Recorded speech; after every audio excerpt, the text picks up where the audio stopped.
conversa de hoje vai partir daqui, da região amazônica. Região amazônica, tema de muitos problemas nas últimas semanas. E nós estamos exatamente na cidade de Guajará-Mirim, a cidade reservada para ser o ponto final ou o ponto de partida da então Estrada de Ferro Madeira-Mamoré. Histórica Estrada de Ferro Madeira-Mamoré, e que tem tanta importância para a história do Brasil e para a história dos direitos humanos na nossa terra, no nosso Brasil. E basicamente por duas razões.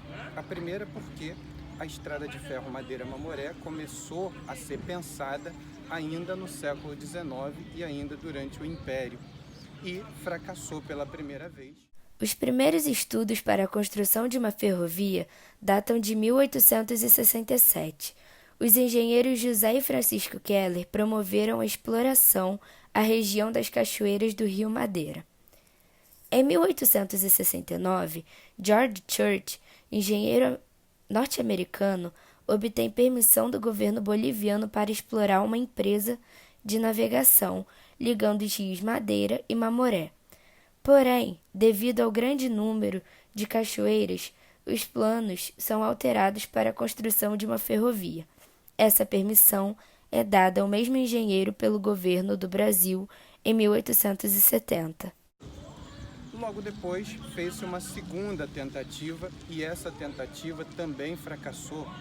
E essas duas tentativas tiveram como resultado a perda de muitas vidas. Em 6 de julho de 1872, a Public Works, que faria a construção da estrada de ferro batizada de Madeira-Mamoré, faz desembarcar na região o primeiro grupo de engenheiros ingleses. As difíceis condições do solo, de formação rochosa e pantanosa, a complexidade hidrográfica e as doenças tropicais até então desconhecidas fizeram com que a Public Works desistisse da construção e ingressasse com ação na justiça contra o governo brasileiro, alegando, entre outras coisas, que a obra fora mal exposta quanto à extensão da ferrovia. Segundo a companhia, a área era um antro de podridão onde os seus trabalhadores morriam como se fossem moscas. Vidas de imigrantes europeus que vieram ao Brasil com o sonho de construir alguma coisa, ou mesmo da companhia americana, a Collin, que também fracassou. Bom, e só aí morreu muita gente, e eu vou te dizer que por uma razão muito simples. Essas tentativas, elas tinham por finalidade dar ao Brasil uma estrada de ferro, mas não se preocuparam com as devidas questões trabalhistas. E as pessoas que vieram para essa região aqui não tiveram observados quaisquer direitos trabalhistas. Muitas morreram e as famílias não sabem até hoje que destino tomaram, para onde foram, como foram enterradas. Depois que a Public Works desistiu, o governo brasileiro acertou a contratação da P&T Collins, uma empresa norte-americana. Logo na primeira viagem para o início dos trabalhos, os americanos ainda perderam 700 toneladas de material e 80 pessoas morreram afogadas em um naufrágio. Após esse incidente, a construção foi iniciada, mas os trabalhadores eram vítimas de uma série de doenças, tais como malária, disenteria, varíola e pneumonia. Relatos dão conta de que alguns italianos trazidos à força para trabalhar na construção se rebelaram e fugiram para a floresta. O resultado é que não se teve notícia de nenhum dos mais de 70 fugitivos. Ninguém voltou para contar o que aconteceu. Passados 4 meses de trabalho dos operários da Collins, os americanos também falham. Trabalhadores abandonam a construção e conseguem chegar a Belém do Pará, em precário estado econômico e de saúde, precisando dedicar-se à mendicância para sobreviver. Os que permaneceram na Cachoeira de Santo Antônio morreram doentes ou atacados por grupos indígenas ou por animais. Em 19 de agosto de 1879, a construção parou novamente. Foram abandonados 7 quilômetros de estrada construída, uma locomotiva, 3 maquinários e os corpos de americanos, irlandeses, italianos e brasileiros. Relatos dão conta de que Thomas Collins, o empreiteiro, voltou para os Estados Unidos na miséria e sua esposa teria morrido em um hospital para loucos. E aí, a construção da estrada ela ficou praticamente esquecida a partir da última década do século XIX, portanto 1890, e só voltou a ser pensada no início dos anos 1900, quando, ao final da Guerra do Acre, o Brasil teria se comprometido a construir a estrada de ferro para compensar a anexação do Acre pelo próprio Brasil, e aí compensaria a Bolívia por isso.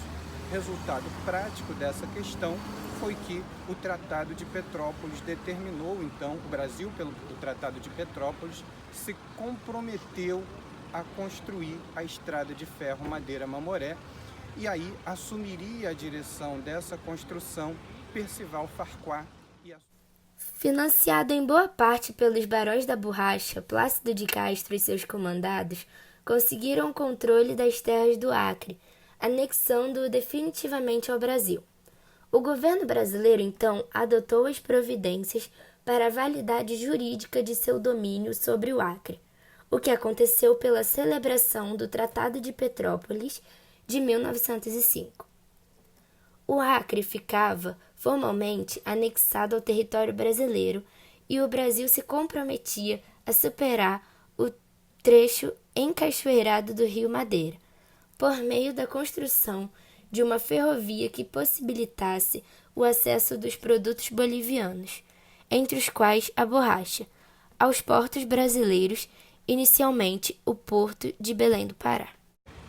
Observe que, desde o Tratado de Petrópolis, começaria a construção e ficaria pronta exatamente 8 anos depois, ou um pouquinho mais, 1912, a estrada começaria a operar. Após centenas de mortes de trabalhadores, em 30 de abril de 1912 foi concluída a estrada de ferro Madeira-Mamoré. Com a chegada do primeiro comboio a Guajará-Mirim, oficialmente fundada em 10 de abril de 1929 pelo governo do Mato Grosso. Já era tarde, a Amazônia não tinha mais a exclusividade na produção da borracha.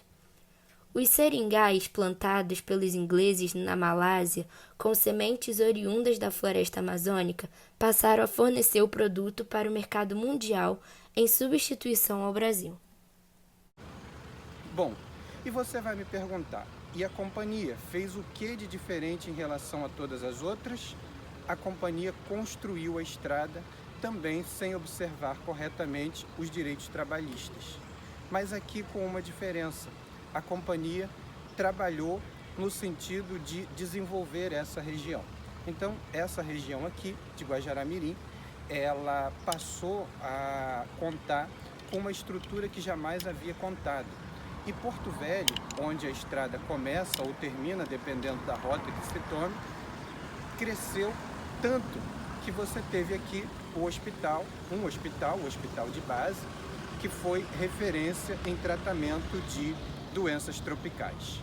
Esse é o primeiro cenário,